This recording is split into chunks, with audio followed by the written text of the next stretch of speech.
Live from Columbia, this is Sports Talk on the South Carolina Radio Network. Be a part of tonight's show. Call us at 800-956-7266 or email talkback@sportstalksc.com. Now, here are your hosts for Sports Talk, Phil Kornbluth, Kevin McCrary, and Tom Hayes.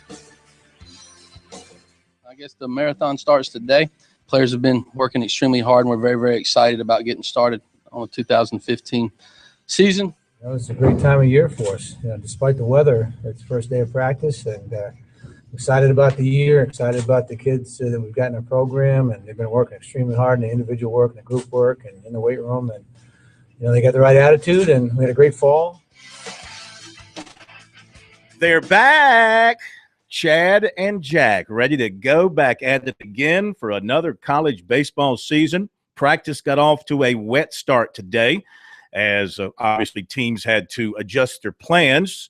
Not outside today because of the weather. They'll get outside soon enough to get things rolling. Only 21 days, 3 weeks from today, the opening of the baseball season. In fact, you look at it for South Carolina in particular, what a great series to open up the season with. The College of Charleston, a team that made a super regional last year and coming to Columbia for 3 games, and Chad Holbrook talking about not really having enough time to get his team properly prepared, not just for the start of the season pro, but for a series against a quality opponent that will have a lot to say about the early part of the season for the Gamecocks, because they have Clemson coming up soon after that, and they want to get off to a good start and get some wins under their belts and head into SEC play soon thereafter with a lot of momentum. Well, he's got as much time as College of Charleston has. I will say this.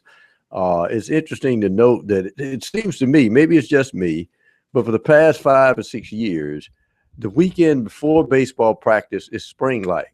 And as soon as they announce baseball practice, then the winter weather comes back. Yeah, it's the strangest thing. If they'd opened practice last week, they had a great weekend to practice, but they waited to this week. Yeah. But it's going to be a fascinating season, Corn, because I think even though there's a few answers at both Clemson and South Carolina, I think for the past few years there have been many more answers, and I think a lot more questions this coming season, which, in my opinion, the fans, come on, fans, that's what makes it exciting about college athletics, are the question marks that happens every year. This is not pro sports where you just build out a roster.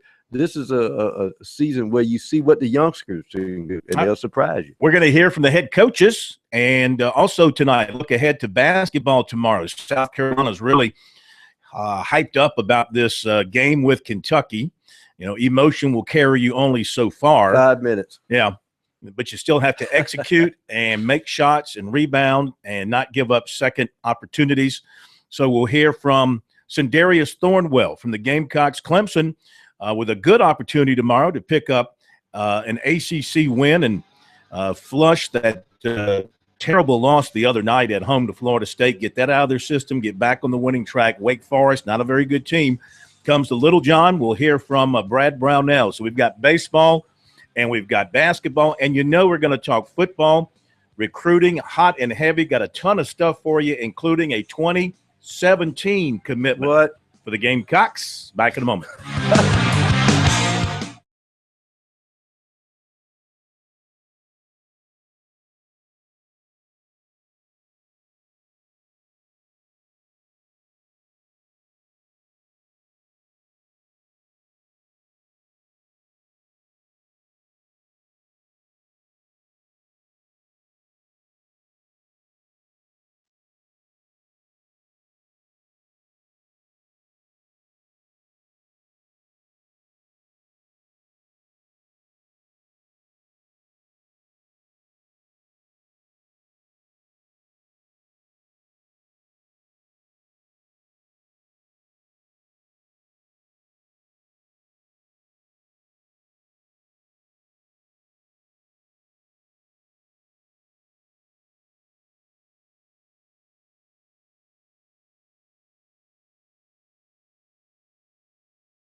All wrestlers have been asked dozens of times.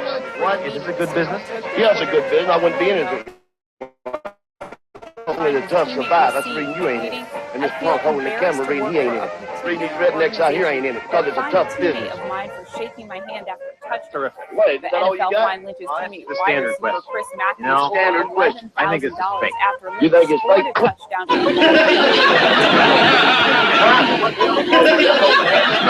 Lynch is no stranger to standard question. I think it's fake. You think it's fake? For driving his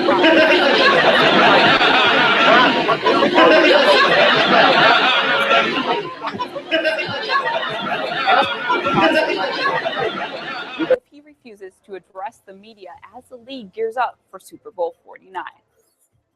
Used to be tag team partner of Eddie Mansfield, a wrestler who's just told us how every match is fake. I asked Schultz questions that I assume all wrestlers have been asked dozens of times.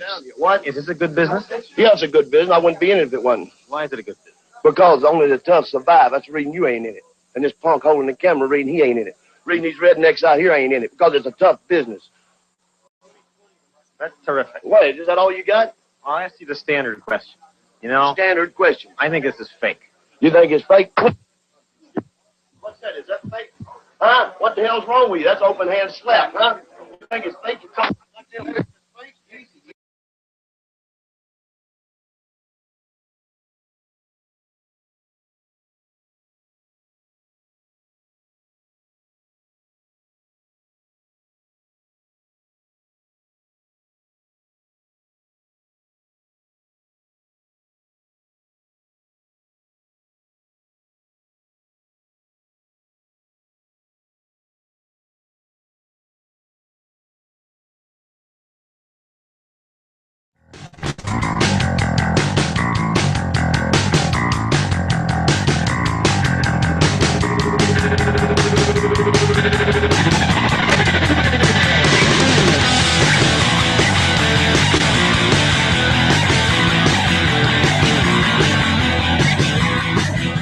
So happy to have you with us on a Friday night heading into another weekend here in the Palmetto States.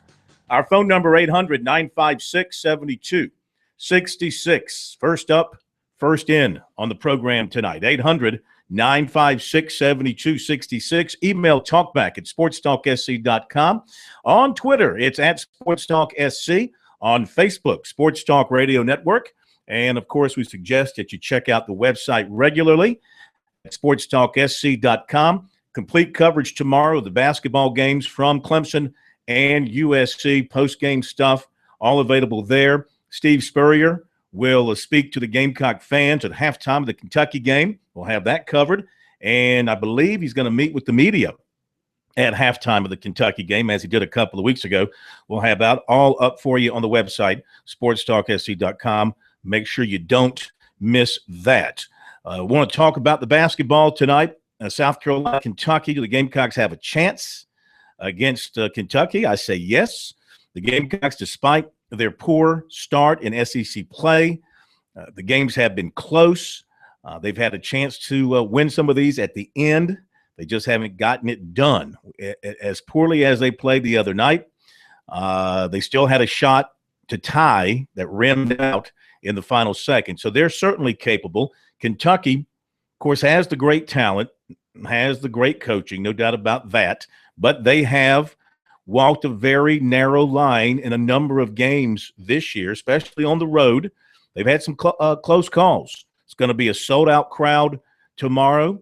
There'll be a lot of Kentucky folks there. It'll be up to the Gamecock fans to make sure that it remains a home arena for their team tomorrow afternoon. Clemson and Wake Forest. Wake Forest struggling a good bit.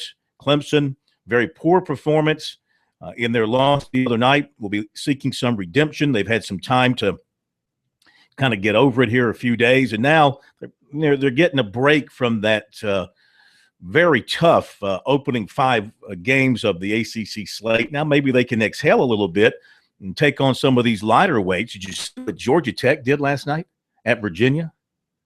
Yeah, they didn't show up. 28 points. 28 points. In a 40-minute game. 28 points. 28 points. I'm afraid – I don't know what his contract situation is, but I'm afraid coach at Georgia Tech, might be on a He short came from leash Cornell, there. didn't he? No, he came from Dayton. Yeah. Dayton, that's right. Once it slipped him. Nice guy, but they're just program is dying. It's just quickly slipping away. And 28 points. I know Virginia can play defense, but that is ridiculous. All right. By the way, the Sports Talk curse. We got to be careful with this.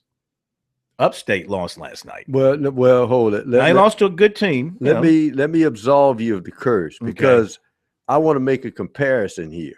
Okay, and this is why Brian Gregory is the coach of Georgia Tech. But this is why I tell you about the mentality of a team from preseason, or should I say, before conference season into the conference season.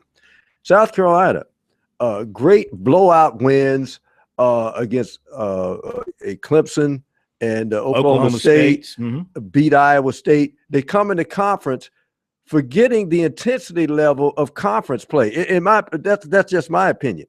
And look at the USC Upstate. Wins at Mississippi State and Georgia Tech, and a close loss at nationally ranked Maryland. Then they come into conference season not figuring out that the conference team saw what you did in preseason, and now they're hunting after your scalp, and USC Upstate is unprepared. So I'm telling you, it's from the neck up. It's not the neck down. And it's very difficult for some teams, especially with young players, to deal with that. And South Carolina is dealing with it.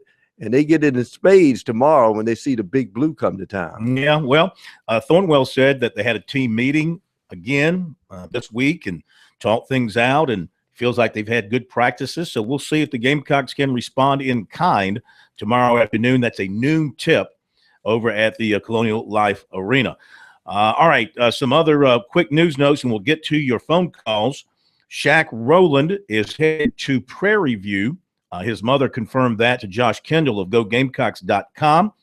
The former USC receiver, one-time Mr. Football Award winner, will play his final season for Willie Shotgun Simmons, the former Clemson and Citadel quarterback. He had also considered the option of transferring to Coastal Carolina, but I'm a little bit in the dark here. My original information was that he would have to sit out the season at Coastal.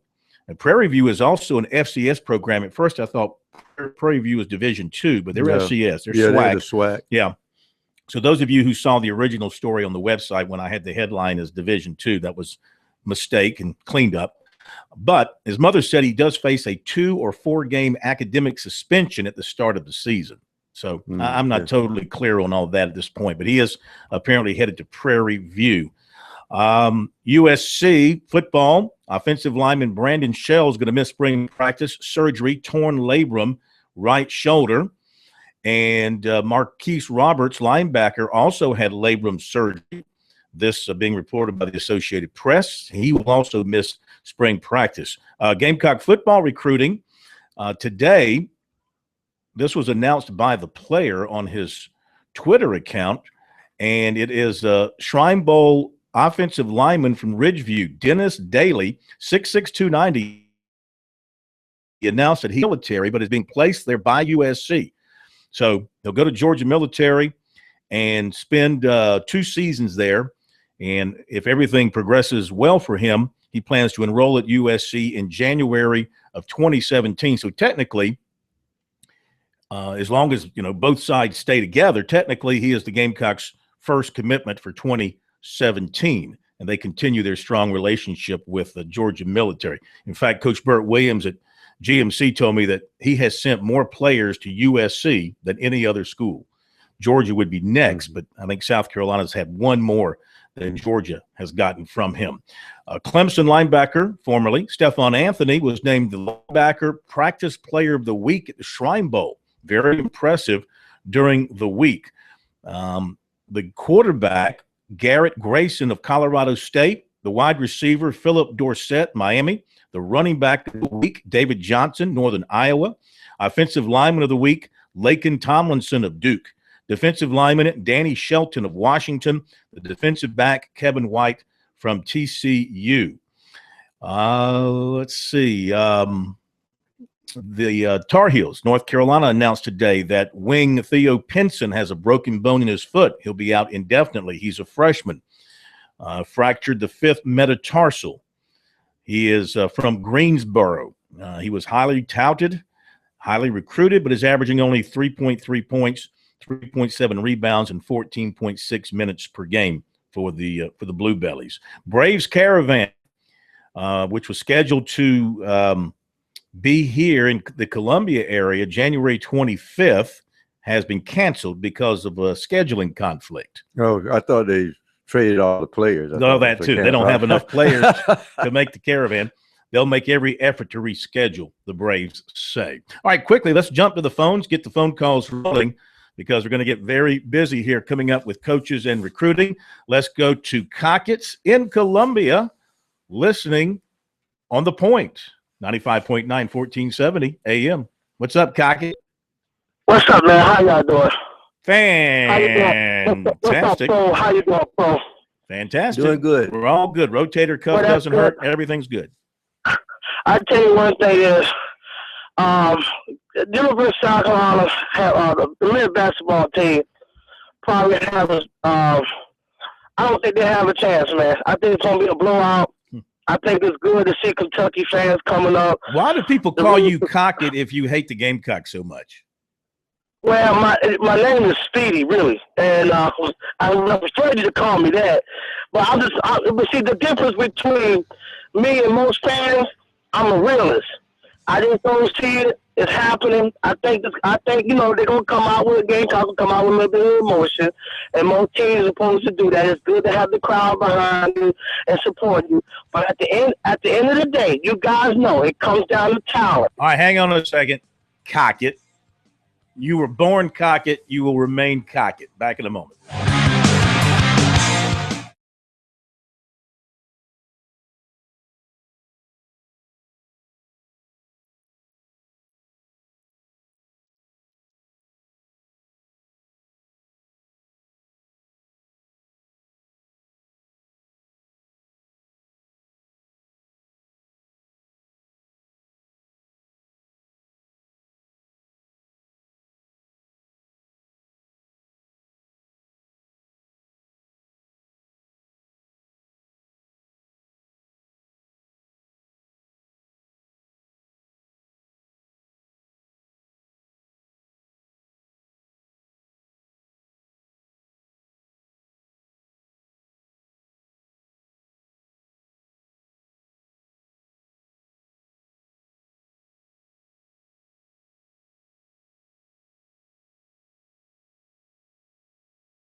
All right, back for more intelligent talk from Cockett. Cockett? So you don't give the Gamecocks much of a chance tomorrow, huh? Didn't they beat Kentucky last year? Well, there's the problem.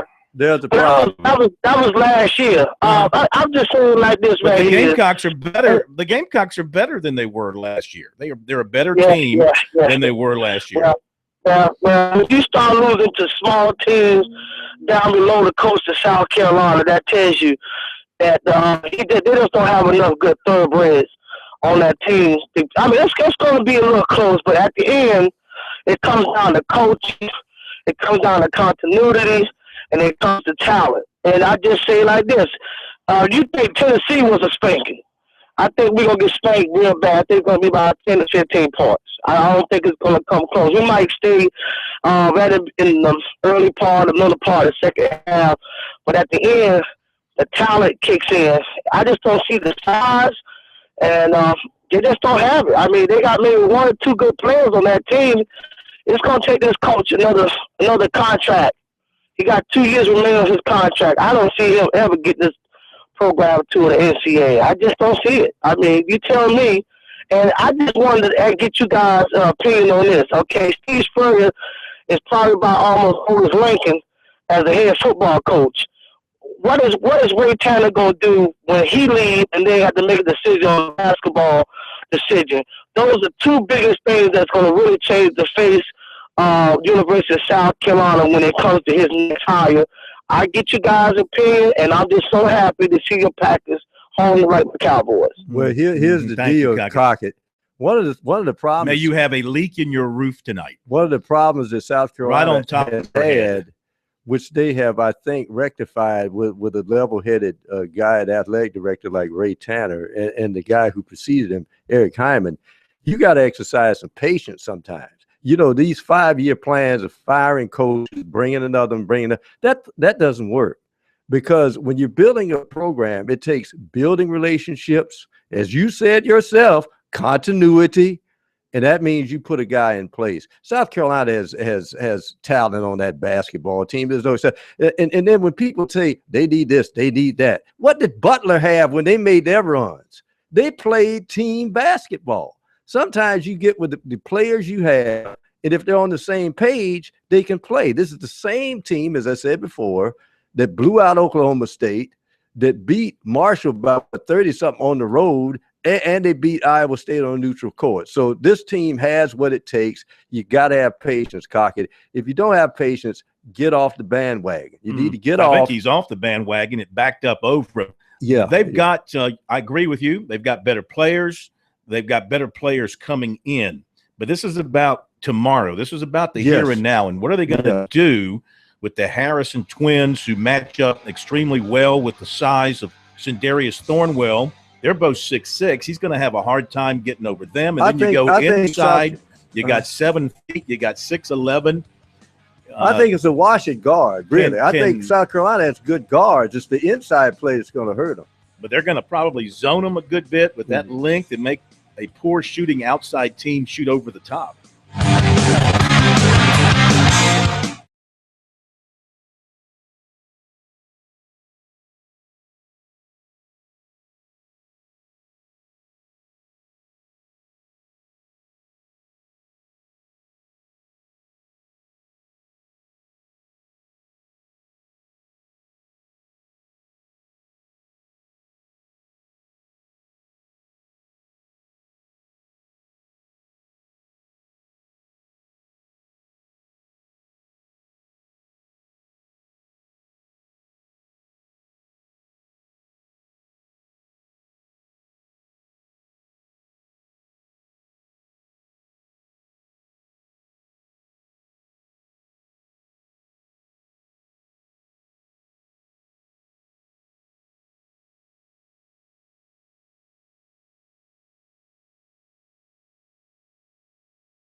right, we're back on Sports Talk. 800-956-7266. Back to calls in a moment. Recruiting coming up as well. Also from USC coming up, Sindarius Thornwell, Brad Brownell from Clemson. And as we get back to calls, I just want to say that I am so proud.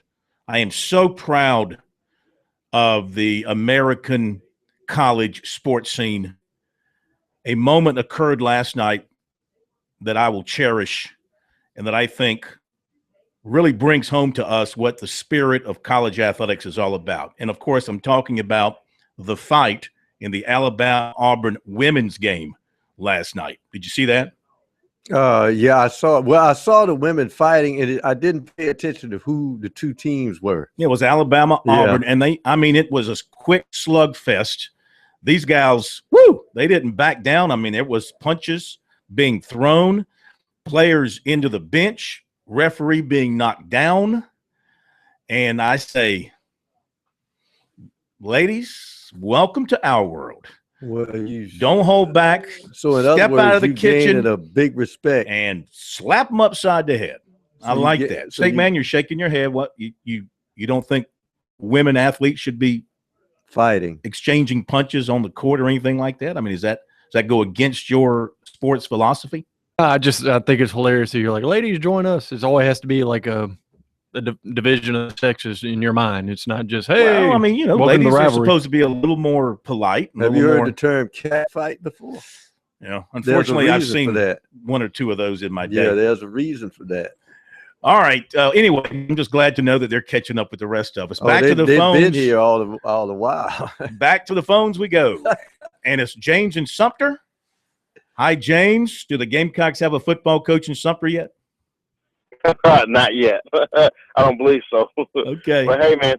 Thanks for taking my call. Sure. I just want to switch gears a little bit tonight, guys. I don't know if you talked about this before during the week, but hey, I'm a Dallas Cowboys fan. Grown up Dallas Cowboys fan. Been a Cowboys fan since I was 8 years old. That's Tom Landry and Tony Dorsett. That's what I was brought up on. But check this out. Okay, if you were Jerry Jones, I just want you guys' opinion on something. If you were Jerry Jones, he said the other day that it's going to be expensive to keep Dez Bryant and DeMarco Murray. Well, why not do this? There's a guy out there named Adrian Peterson, and I believe he's better than DeMarco Murray. DeMarco never fumbled at Oklahoma, but all of a sudden now he's a turnover machine. You can get Adrian Peterson on the market for maybe far less than DeMarco Murray. The only knock on Adrian Peterson than the off-the-field stuff that he's going to turn 30 years old. And I was just wondering, what would you guys do if you had a choice of DeMarco Murray or Adrian Peterson? And I'll just hang up and listen. Love your show. I love Adrian Peterson. As a Packer fan, I want to see him out of the division. I love Adrian Peterson. I think he is fantastic. But he does have a lot of wear and tear on the body. Now, the wheels got rested this year, so maybe it's going to make him a little bit spunky going into 2015. But I love Adrian Peterson, and he's going to have the old chip on the shoulder and kind of feel like he's got something to prove. And, maybe he'll have another good 3-4 strong years in him. But, in DeMarco Murray, you've got a very young running back with fresher legs, similar type runner in terms of his ability to break tackles and have big plays. So I don't know that you would pass up on a guy who's so much younger and can maybe give you more really good seasons than Adrian Peterson could. Yeah, I do too. And let me tell you this, a locker room is very cohesive when you're winning. And this is not fantasy football. And I think that the players in that Dallas locker room, for what he did, especially sparking them early in the season, DeMarco Murray is an integral part of that team from a spiritual standpoint. You just don't get rid of that kind of running back in a locker room who has shown his mettle for the team and just plug somebody else in and think the chemistry is going to work. I would try to keep both of them. Jerry can figure out a way to keep both of them. Well, the problem is the cap, though. I mean, you got to deal. Yeah. If he just wanted to pay the money, he could pay the money, but it's got to fit under the cap, and they got other critical positions. I'm sure they have to address. What all the tricks San Francisco used to pull in heyday to keep all those guys under the cap. Well, you get some guys, some big salary guys to defer money and things of that nature. Thanks for the call, 800-956-7266. We go next to Larry in Camden. Hi, Larry. Welcome to Sports Talk. Thank you. I called the other night. I gave you a hypothetical about South Carolina basketball-wise being in the ACC. Uh-huh. And I was hoping you guys would kind of take that thing and run with it a little bit with some sort of in-depth analysis about that. But y'all didn't even get out of the starting blocks good. But point I was trying to make about that was, South Carolina was the doldrum of the ACC for a number of years. And then Frank McGuire came in, and you all know what he did there. And it lasted a good bit longer than you indicated it did. He came in there and was actually winning some games with kids like Skip Harlick and kids like that who was in the mid-60s, about 66, 65, 66, 67, along in there. And then, of course, John Rhodes and those boys came in later. But he was succeeded by Bill Foster. Of course, they were already out of the ACC, and that was starting to hurt their recruiting quite a bit. But he was succeeded by Bill Foster, who could still continue a high level of competitive basketball as an independent and was being invited to the NCAA tournament. And then George Felton came in after Bill Foster, and he put together some good teams, and he recruited especially well there around Columbia with the Eau Claire kids coming out of Eau Claire that were so good in South Carolina high school basketball. And then kind of from then on, it kind of went through a couple of coaches there who weren't so good, and probably we shouldn't have hired them. Eddie Fogler came in after the Bobby Crimmins fiasco, and he won for a while, but something happened there with him and I think McGee as far as their relationship, and apparently that hurt Eddie's. Well, Larry, let me ask you to get to your point or question. We know the history of the coaches at USC, so what's the point you're trying to get to? Well, my point is this. South Carolina can win, certainly, in the SEC because it's not the ACC. No question about that. But I think what they've got to do is get back into the frame of mind, the fans, the alumni, the administration, the Carolina nation, that basketball is a very, very important sport, and it ranks right up there with football. But that's on the fans, Larry. The key point is, I will tell you this about the ACC and the SEC, and it's the same thing for football. And I hate to bring the football analogy in. The ACC football is better than a lot of people around here who are Gamecock fans think it is. And I will tell you this. If you look at the pedigree of the coaches in the SEC basketball is good basketball. Is it the ACC? No, it's not the ACC for one reason. It's because of the fan fervor in the ACC. But SEC basketball is tough. When you look at the coaching they brought into this conference, it is very difficult. And South Carolina fans are finding that out, that just because you're in the SEC doesn't make you an automatic winner in basketball. You got to work at it, and it's going to take some time.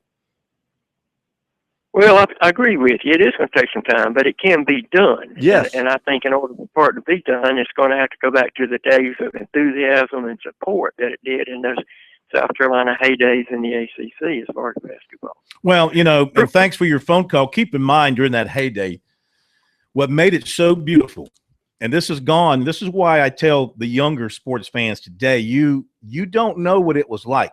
The ACC conference, it really was. It was tight geographically.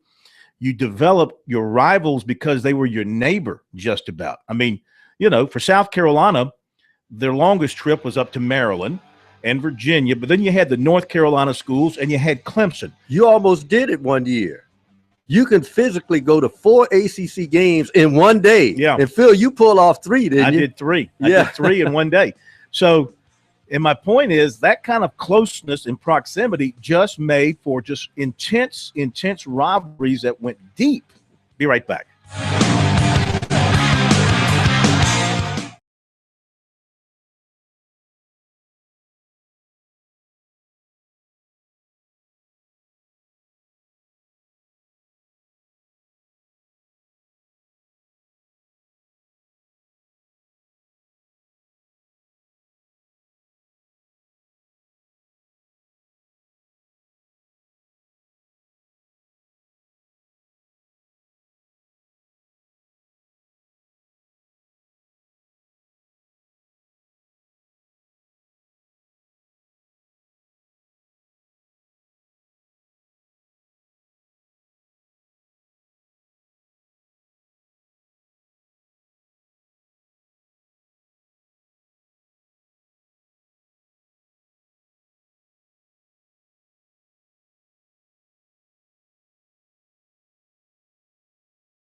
And just one more thought about what we were talking about hitting the break. I mean, truly, the young sports fans of the day don't know what they were missing from those old ACC days when USC and Clemson were in the same conference, as they should be today. It's really a shame that they are in separate leagues.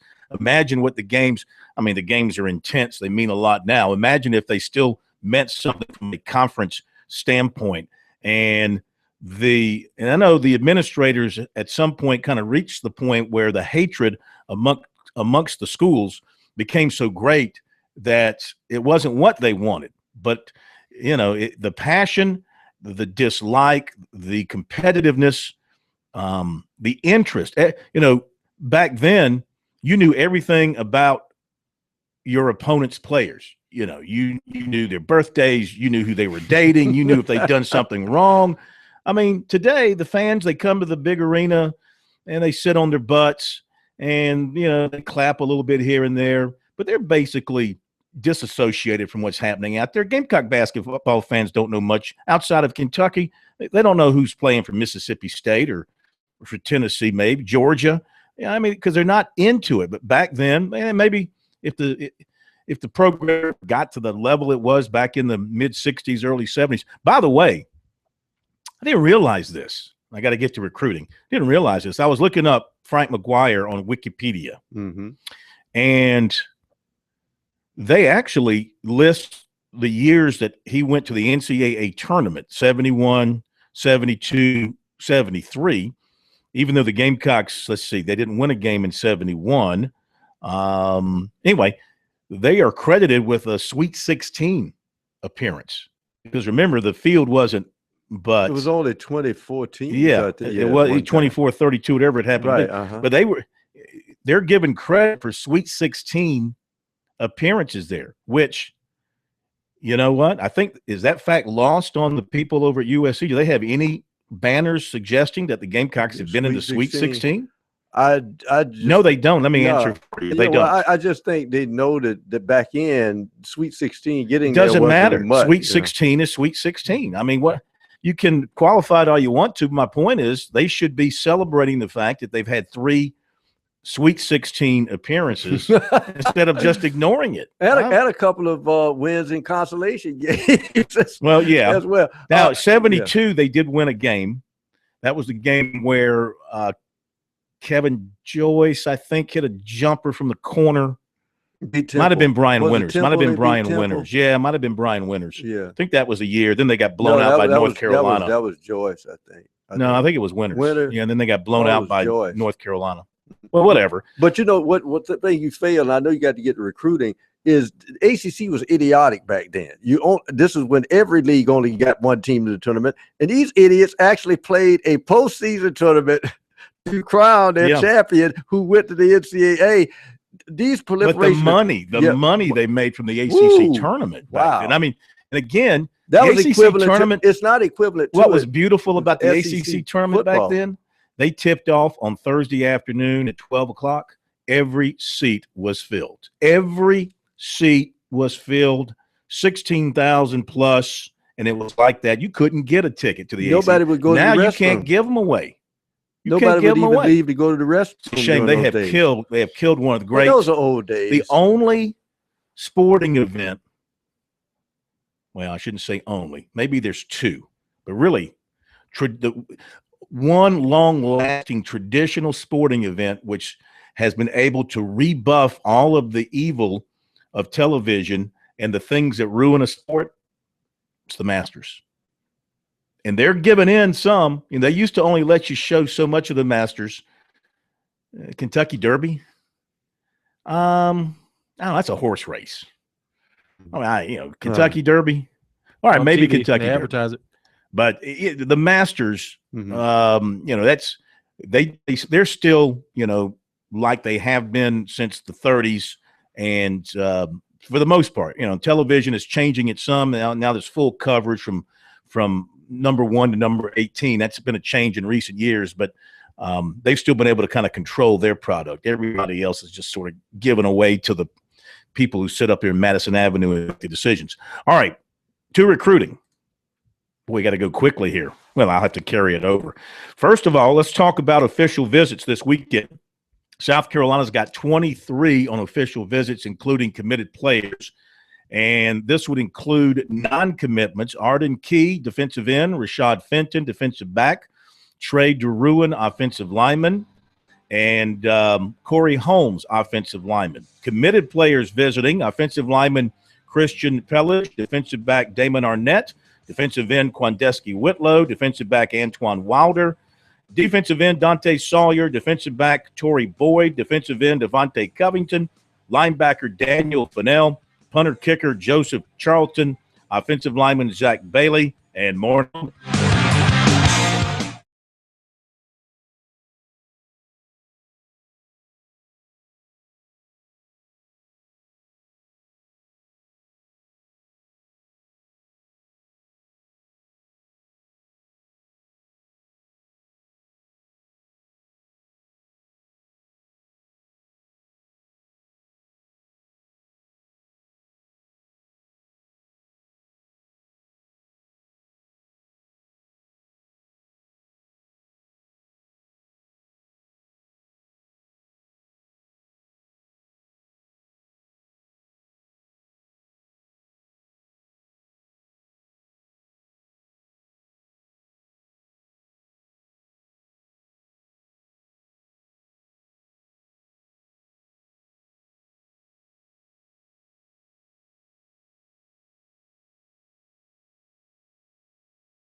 Continuing the roll call for USC official visits this weekend.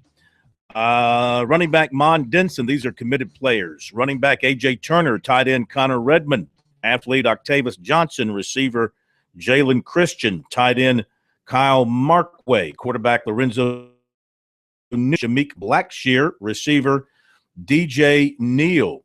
Clemson has 2 committed players taking officials: Deion Kane, receiver; Gage Cervinka, defensive lineman. Ray McLeod is also coming in on an unofficial visit. Of course, he's a committed receiver. Some other visits of note: Rasul Clemens, defensive end, South Aiken to Ole Miss; receiver Tavin Richardson of Burns to Kentucky; defensive lineman Andreas Bryant, Fort Dorchester to Georgia Southern; defensive back Denzel Johnson of AC Flora, scheduled to be at Georgia Southern this weekend; offensive lineman Sam Madden, Barnegat, New Jersey, USC target to Georgia; offensive lineman Nick Buchanan, Dunn, Georgia, another player USC's recruiting to Georgia;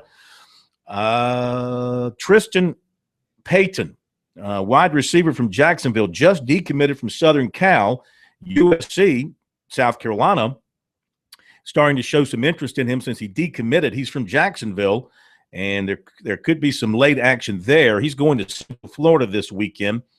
And receiver Marcavius Adams from Greenwood we have scheduled for visiting Appalachian State this weekend. Now, offensive lineman Dennis Daly, 6'6", 290 of Ridgeview, announced a commitment to USC today. He's a Shrine Bowler, but he won't join the program until January 2017. He intends to play the next 2 seasons at Georgia Military Junior College before joining the Gamecocks. That's one of the top JCs in the country. USC's gotten a lot of players out of there. In fact, they have a 2015 commitment, Devontae Covington, and a 2016 commitment in defensive end tight end Kalen Ritchie. Coach Bert Williams scouted Daly at the Shrine Bowl and sees a tall, athletic offensive lineman. He feels he has a tremendous upside. Also, USC is looking at rising sophomore offensive lineman Akeem Cooperwood, 6'7", 325, and he is at Georgia Military for his second year. We mentioned Damon Arnett visiting USC this weekend. He's been committed. The athletic director at his school, the former coach, George Smith, told us that he is typically confused, and we shall see on this visit, talking about whether or not he's going to stick to his commitment. USC, Ohio State, Michigan State, those are his three. He goes to Ohio State next weekend. I want to mention this again for those who weren't with us in the second hour. Linebacker Hassan Belton last night. Linebacker Hassan Belton of Blythewood getting interest from USC now, and he plans to attend USC's Junior Day next weekend. Something could be in the works there between Belton and the Gamecocks. All right, and we will update, of course, recruiting throughout the weekend, primarily on Sunday when the visits are done, and we have some hard facts and information for you. So check that out, sportstalksc.com. Top of the hour break. We'll be back.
Live from Columbia, this is Sports Talk on the South Carolina Radio Network. Be a part of tonight's show.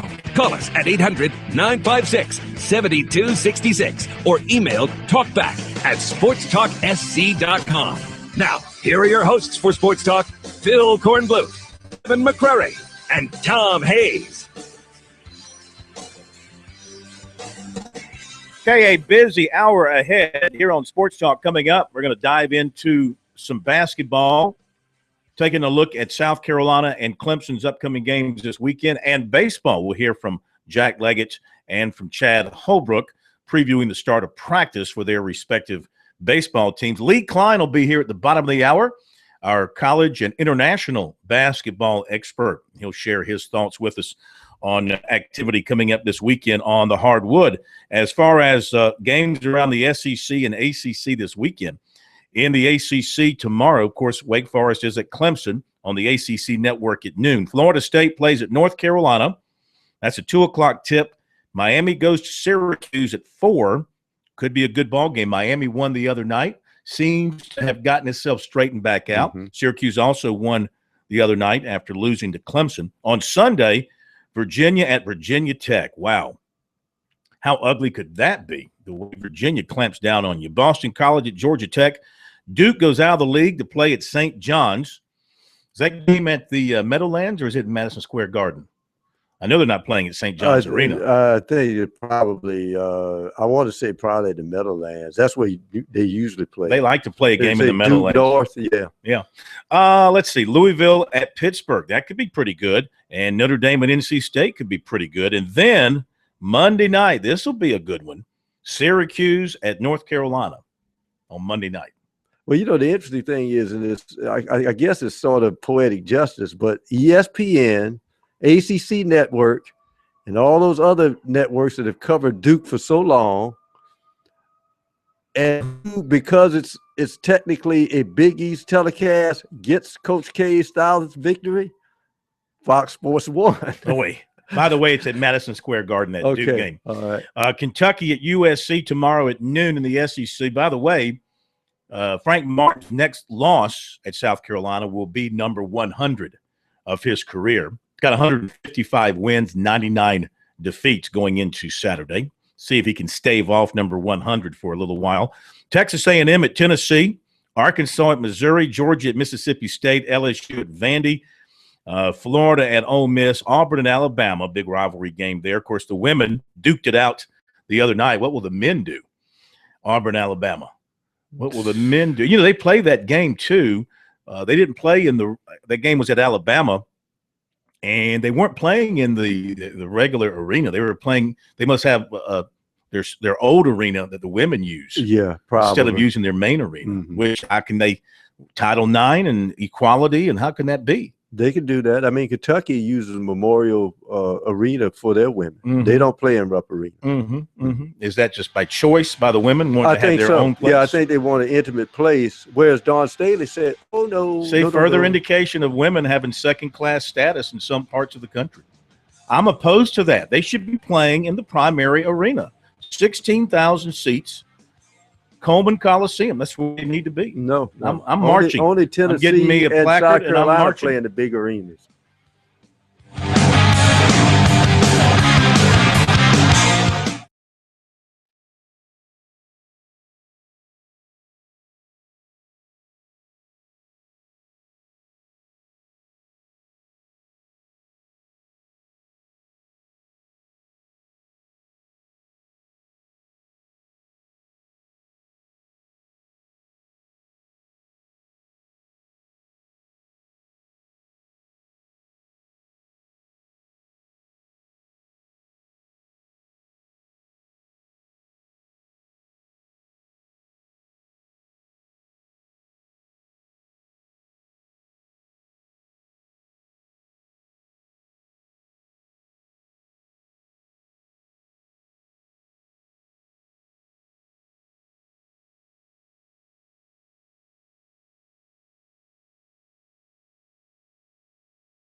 It's great to start another season. I guess the marathon starts today.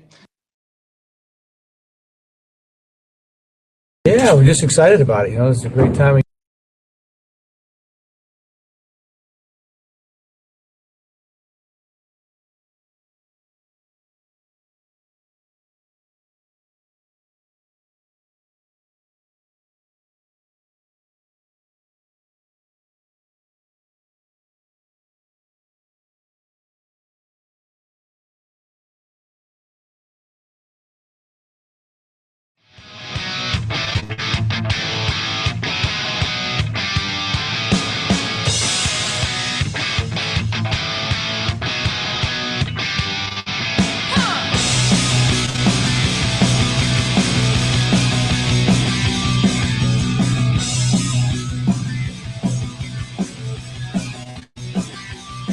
A lot of basketball coming up here on Sports Talk in a few minutes, but let's dive into baseball for a little bit because the start of practice officially for Division I teams today.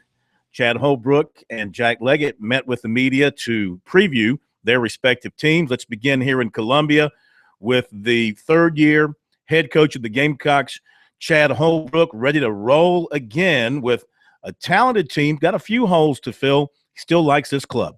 It's great to start another season. I guess the marathon starts today. Players have been working extremely hard, and we're very, very excited about getting started on the 2015 season. Got a lot of work to do between now and opening day. I don't feel like 3 weekends of scrimmages is necessarily enough time to prepare and get our pitchers where we want them to be. But they did work very, very hard in the December and winter months to get ready. But we got a great opponent coming in here on February the 13th, so we're going to have to be ready. That being said, I'm excited about our team. We showed some great promise in the fall. We got a lot of questions to answer as a coaching staff and got a lot of decisions to make between now and opening day, and maybe between now and April 1st or even May 1st. We got a lot of decisions to make, and we'll do our best to put kids and our players in the right spots and the right roles.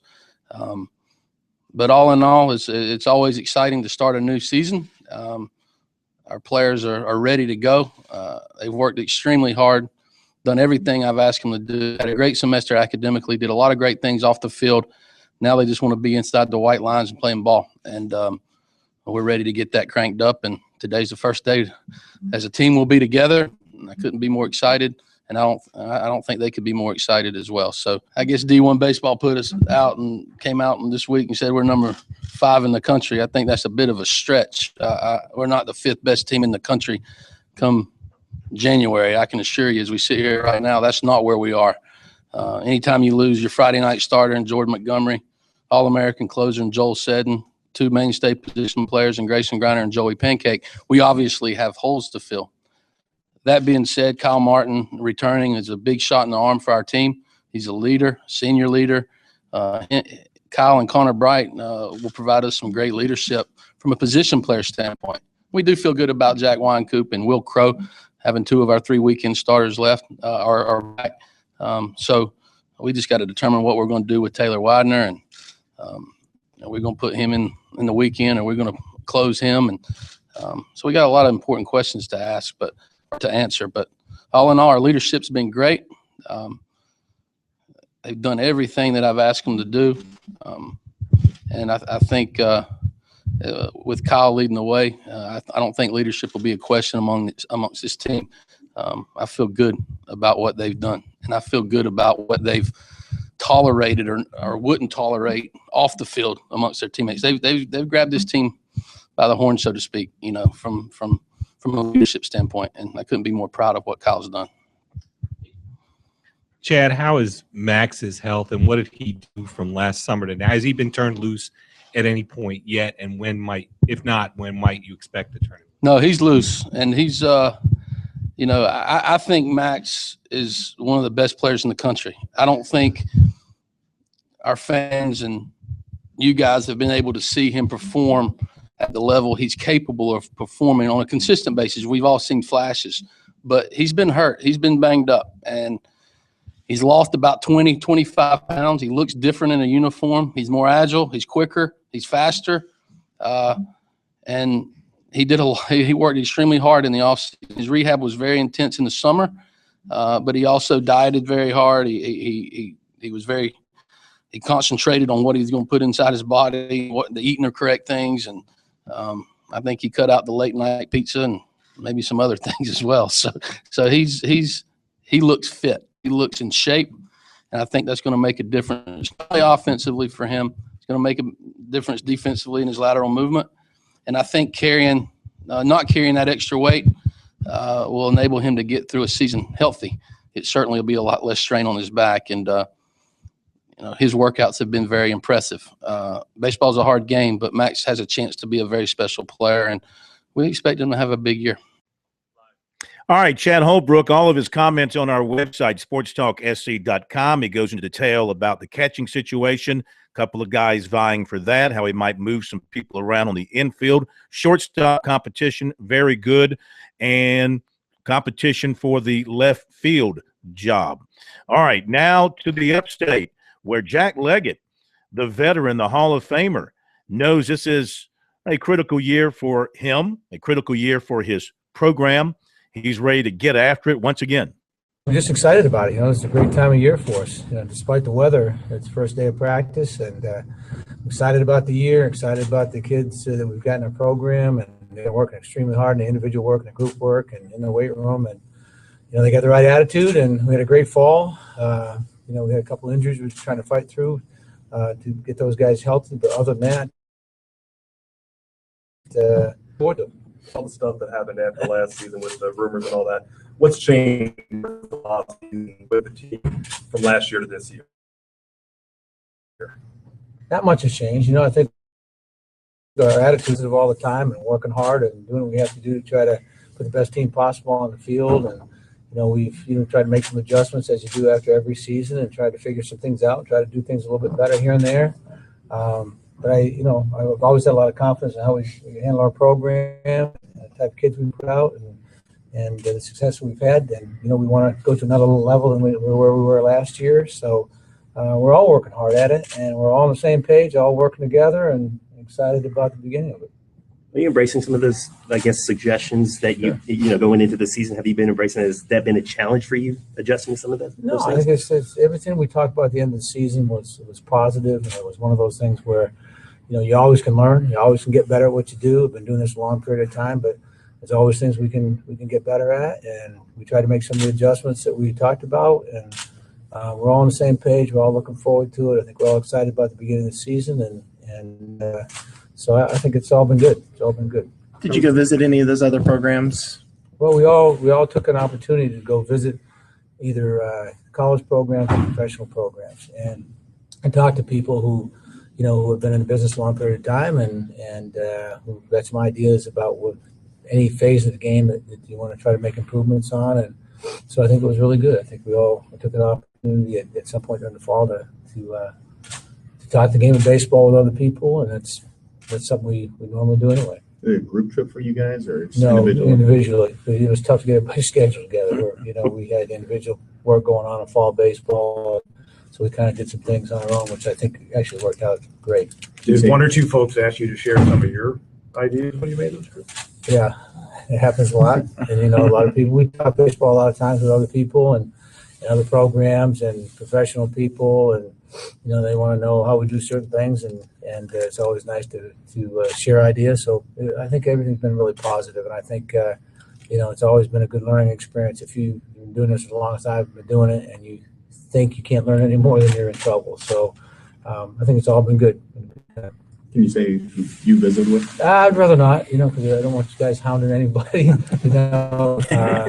But I think it's just safe to say that we visited both college programs and talked to college people and talked to professional people, and they've talked to us, and they want to know how we do things as well as us trying to figure some things out as well. So it's an exchange of ideas, and in this arena, we all know a lot of people, and a lot of people know our program, and so I think it was very beneficial. Just for frame of reference, majors, minors, as far as the professional side? Both. Yeah, both. You've seen a lot of equipment changes over the years. Are you of the belief that the new ball is going to be significantly noticeable? It's a good question. During the fall, I really think there was a little bit of a difference, and the difference being not necessarily you're going to see a whole lot more home runs, but I think you're going to see maybe more balls in the gap and a little more challenging opportunities for the outfielders because the ball doesn't get up in the air and die like it used to. Yeah, interesting that Holbrook said in the fall at USC they only hit one more home run this fall than they did last fall. But he does think, like Jack does, that there will be more offense from this new baseball.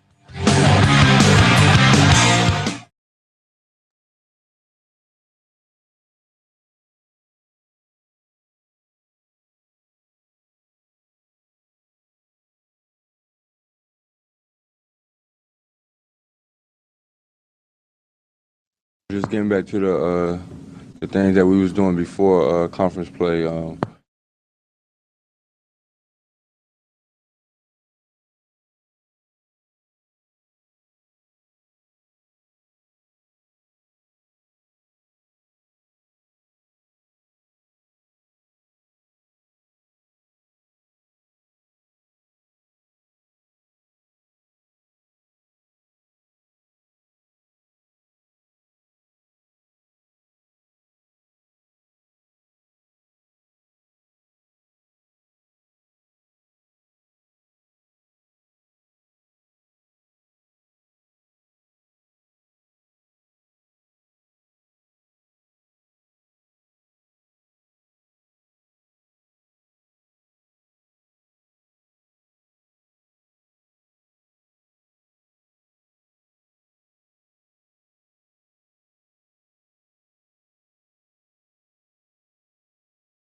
By the way, the game times for the Clemson-USC baseball series coming up in a few weeks.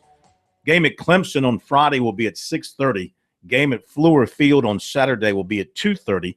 Game in Columbia on Sunday will be at noon. All right, to basketball now. And the Gamecocks preparing to take on Kentucky, #1 ranked and undefeated Wildcats in Columbia tomorrow at noon. And Darius Thornwell, the physical and perhaps emotional leader of the day to talk about it, knows they're coming off a bad loss, poor performance for the most part against Tennessee. And he said they've tried since then to get back to where they were a few weeks ago. Just getting back to the things that we was doing before conference play, helping one another, having energy coming into practice and preparing for the game, and that's really it. Staying with that, has the energy been there from your opinion in those past few practices leading into this game? Yeah, we only had one practice, and that was yesterday, and the energy was good. Everybody was talking, positive vibes, and that's a good thing. We had some team meetings, and we met with one another, and I think right now we're in a good place.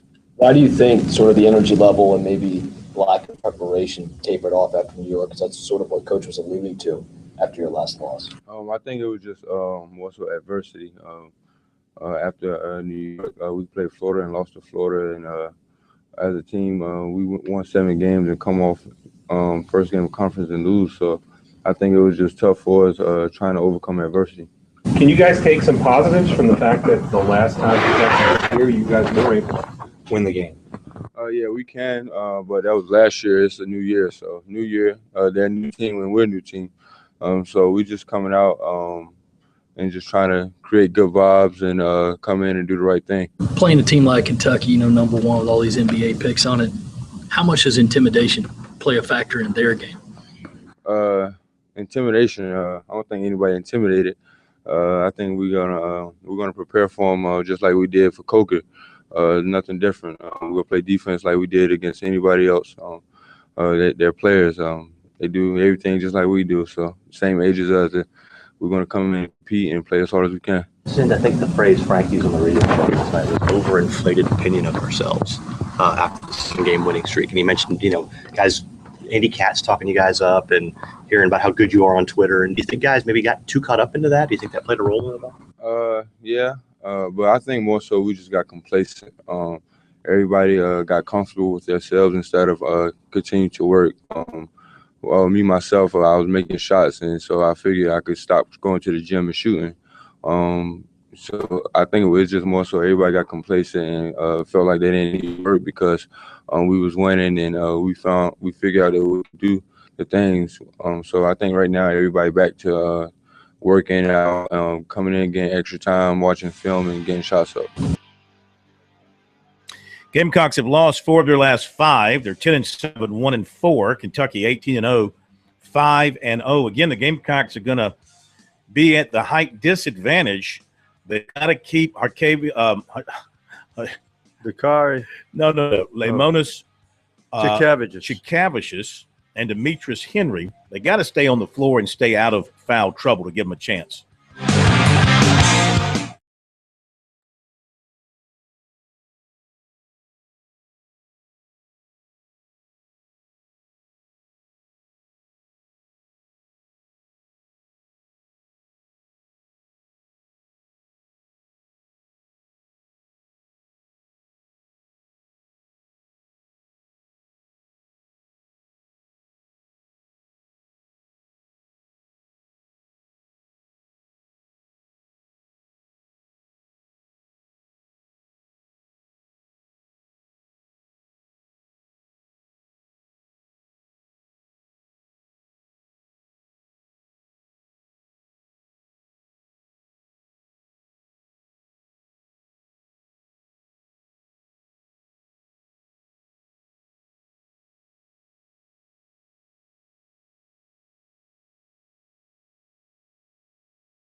Okay, we'll hear from Brad Brownell of Clemson getting ready for Wake Forest tomorrow at noon, coming up in a few minutes. Right now, let's welcome in our national and international basketball consultant to Sports Talk, Lee Klein, of course, the owner of 5-Star Basketball Camps, contributor to Slam Magazine, former college basketball coach himself. And good evening, sir. I know you're excited about this weekend of college basketball. Absolutely, and good evening, good weekend. Happy it's here, and college season roaring. No pigskin to worry about this weekend. So just get to really enjoy a lot of college hoops. And how about that? We have nation's #1 team in your backyard to take on the Gamecocks that have been struggling a little bit, trying to, lost 2 heartbreakers, trying to find a way, pull off a miracle. Yeah. Before we get into all that, how much air is in a college basketball? And is there ever a problem of the balls being deflated? No, well, everyone uses the same basketball, so you never have an issue as far as that goes. Yeah. And and the way everyone wants to dribble the ball, so. The rule of thumb is you drop it at your shoulder, it should come up to your waist. So I think they say it's 3G or something like that. However, 8.5 pounds per square inch. Yeah, that's a football issue. I'm sort of making fun of the NFL for their quote big story. All right, you mentioned South Carolina, Kentucky, and the Gamecocks losing close, but still losing here in SEC play for the most part, 1-4. Kentucky, with all their talent and everything, they've had some scary games in SEC play so far this year. Is South Carolina, in your opinion, capable of winning this game tomorrow in Columbia? Boy, those guards got to play a lot better than they have. I don't know. I think they're going to want to ugly the game up. South Carolina play defense. I just don't know if they have enough scoring punch to get the job done. And I'm also concerned about, having the beef, if you will, up front to keep Kentucky off the glass and, and a little thin in that area. So I don't think, would that not be a signature win for Frank? But I just don't think that they've got the horses to get this done. Tell me this is something interesting, and it's not unique to South Carolina. We've seen a lot of teams over the years do this, in which they seem to reach somewhat of a peak or play above their heads in the non-conference. Then they hit the non-conference slate, and whatever the intensity level has to pick up in conference play, something is lacking. We can see that in South Carolina.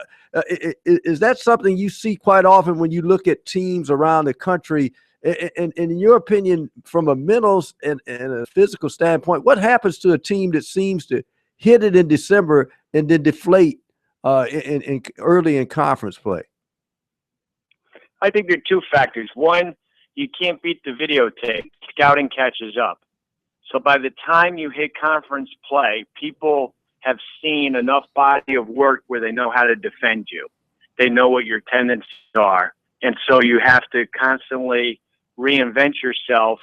And, and if you're deep and you have a lot of offensive options, you could do that. If you're limited offensively, I think it's tough. It's hard when they stop your scoring options and they scouted you well.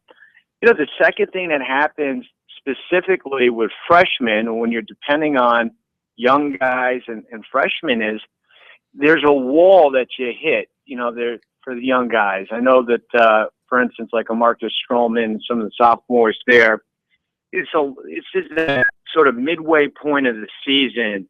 And if you haven't been through it and you haven't had significant playing time and you've been to this, you really have to have that mental adjustment and be able to sort of weather through the adversity, because your confidence is almost like on a roller coaster. You play well one night, you're great, you're on top of the world. Then you get in conference play and you shoot 2 for 10 and you're down on yourself, and now what? How do you respond? So there's that mental aspect that veteran players seem to be able to adjust to that a little quicker.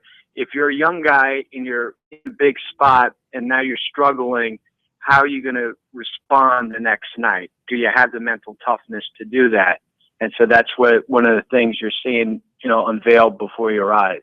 Visiting with Lee Klein, let's go to Clemson and Wake Forest. And, Tigers continue to ride the roller coaster this season. I mean, they've got 4 very nice wins over RPI top 100 teams, but they've got some very ugly losses. And I had a chance to put together a little 3-game ACC winning streak had they won the other night and then win tomorrow against Wake Forest, but they blew that game against Florida State. How do you explain the up and down nature of Brad Brownell's season so far?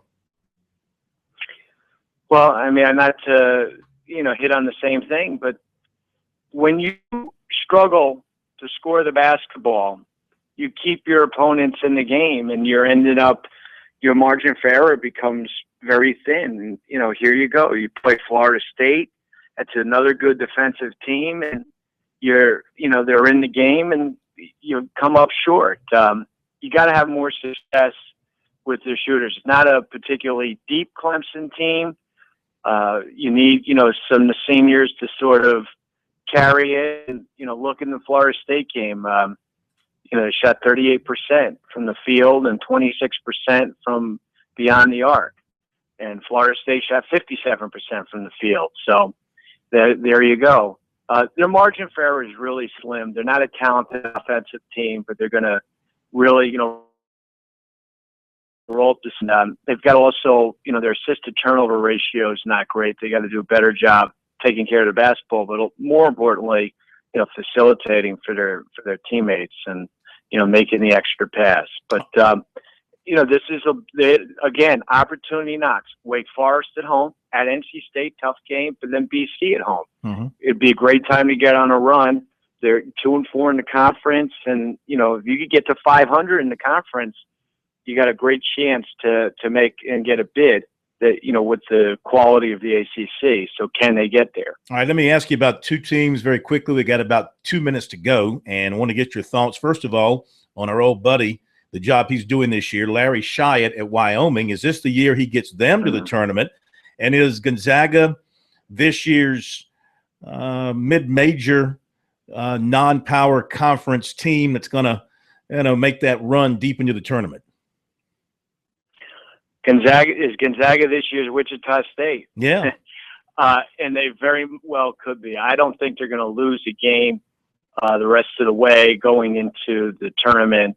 They dismantled St. Mary's, who was hot the other night. They're really deep in a lot of great guard play with Bell and Pango, senior guards. They've got a true post in Karnowski, who's a junior now. And they've got a difference maker and a wing in Kyle Wiltshire. So they've got all the pieces. Do they have the toughness that it'll take to win this whole thing? One element that remains to be seen. What Larry Shyatt's doing, great story. Really someone you want to root for. Mountain West is kind of a wacky conference this year. Last couple of years, this has been as good a conference as you've seen. And this year, it's sort of anybody's game. They had a key injury that they survived. They're on a nice run. They're 5-1, was tied with San Diego State. But, New Mexico's come on strong, Colorado State. It's a deep conference on that top part with the bottom not being really good. I like their chances. I mean, they gutted one out at Fresno State. They got Mexico at home tomorrow.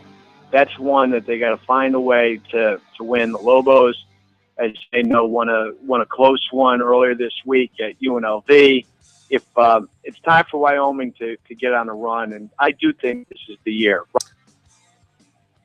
Lee, thank you so much. We're up against a hard break, but we appreciate the contribution as always. Lee Klein with us here on Sports Talk.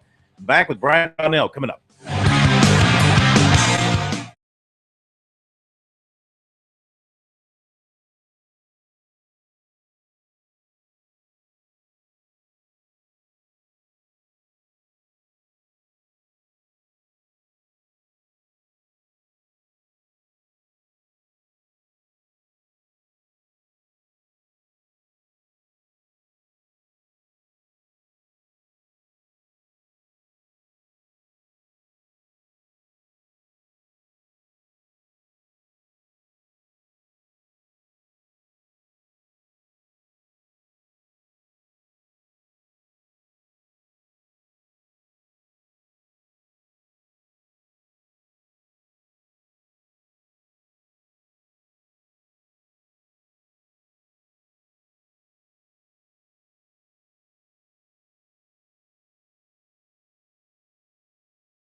right, thanks to Larry Klein once again for Lee Klein. I know somebody named Larry Klein. Yeah, Klein, looking at mixed up. Larry Scheid here and thinking Lee Klein. Thanks to Lee Klein for being with us. And I was going to say, 16th ranked VCU's in a tight one right now with St. Louis 32-32. Shaka Smart was just in Columbia Tuesday night to watch his signee, Tevin Mack, play. Mack continues to light it up in high school basketball. All right, Clemson getting ready for Wake Forest.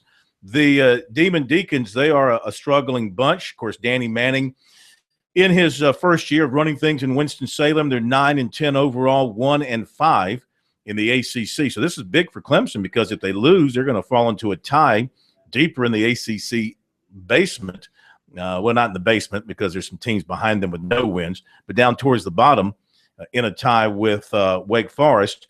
The Demon Deacons have lost their last two. They did play Syracuse on the road into overtime, losing by 3. Lost at home last time out to North Carolina by 16. They've lost to Duke by 8. They lost to Louisville by 9 at home. So they've had some good showings, and perhaps they'll go into this game thinking they're going to win. And Brad Brownell, talking with the media today about this game, says one thing about what Danny Manning has his team doing, playing at a pretty quick tempo. Very fast. I think they played the fastest pace of anybody in our league right now. Push it, makes and misses. Cody Miller-McIntyre is terrific in the open court. One of the biggest, strongest point guards that you'll see. Devin Thomas inside, terrific center, really a post driver and scores in a variety of ways. He can score with his back to the basket, but can also step out to 15 feet and drive you. And great hands, rebounding.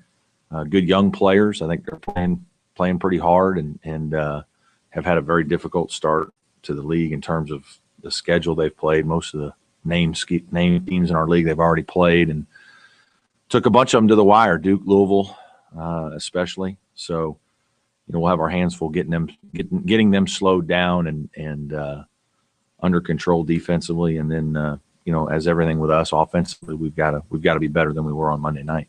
How did you use this week of practice, 4 days? We were off Tuesday, and then Wednesday we watched film from Florida State offense that was not very good and worked a lot on our offensive execution. And then yesterday we watched film of our defensive mistakes and a couple good defensive plays and worked primarily on improving our defense, mixing in some offensive schemes as well, and obviously beginning to get ready for Wake Forest, and we'll do the same today. Rod mentioned the shell.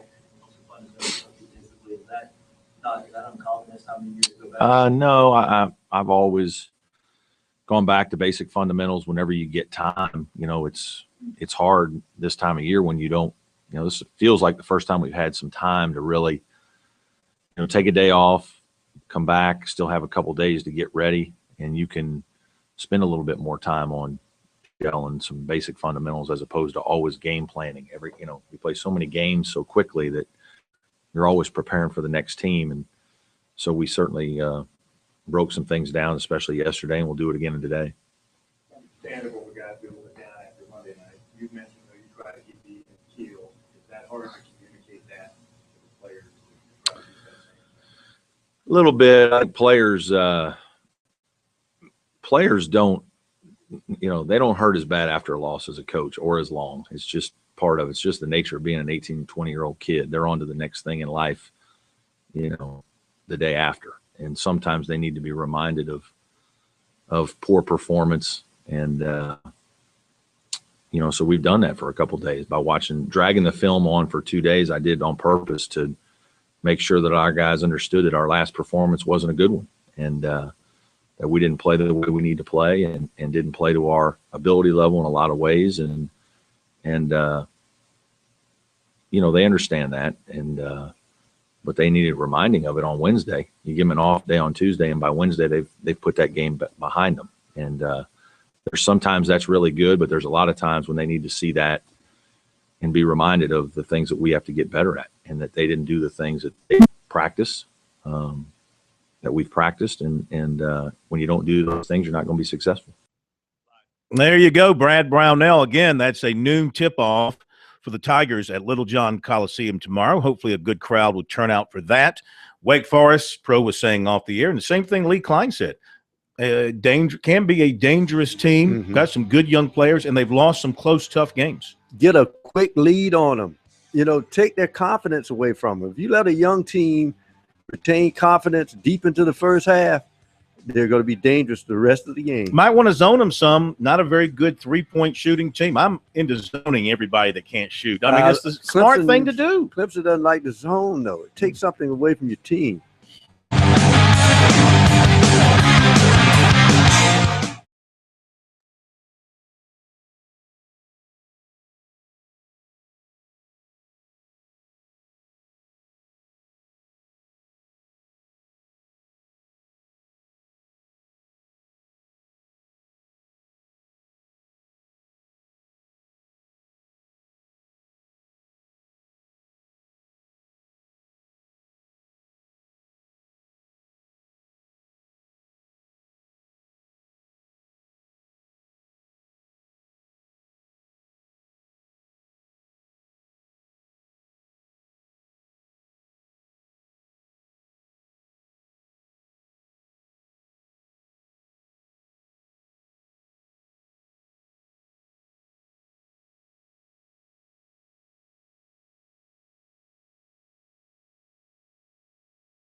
All right, couple of minutes of Twitter time here. I'm always nervous to venture into this area because I usually mess it up trying to cipher through all the Twitter stuff because it really is a different world and a different language. I feel like I'm in an alternate universe when I go into Twitter. But anyway, trying to get the feel for what people are writing about and talking about on our Twitter timeline, which is at SportsTalk SC, and I'll be tweeting from the USC-Kentucky game tomorrow, and we'll have